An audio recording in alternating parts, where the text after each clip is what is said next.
A normally busy plaza in San Luis stands silent in the wreckage today. The businesses off Main Street took some of the worst hits from yesterday's severe weather.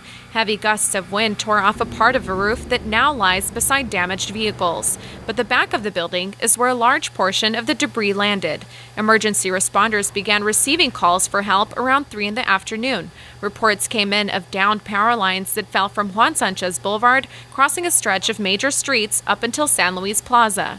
We responded to those calls, and then as they kind of settled down a little bit, we assisted the police department with traffic control and securing the area, crowd control, if you will, so that people didn't put themselves too close to down power lines until they were secured.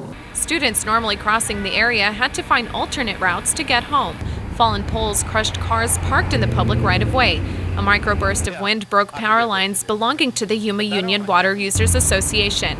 These lines are used to power a pump that feeds Colorado River water into Mexico. We were able to keep pumping water. We just kicked the generator on, and so we're pumping now with the backup generator.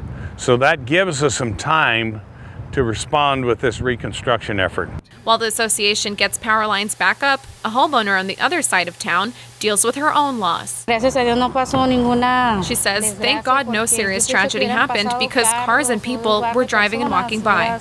And although no one was hurt, her home took the brunt of the disaster. Amalia explains that in just a matter of 8 minutes, her roof was completely torn off while her and her family were sitting inside. That roof's contents are now strewn across her front yard, and even her neighbor's side has been damaged.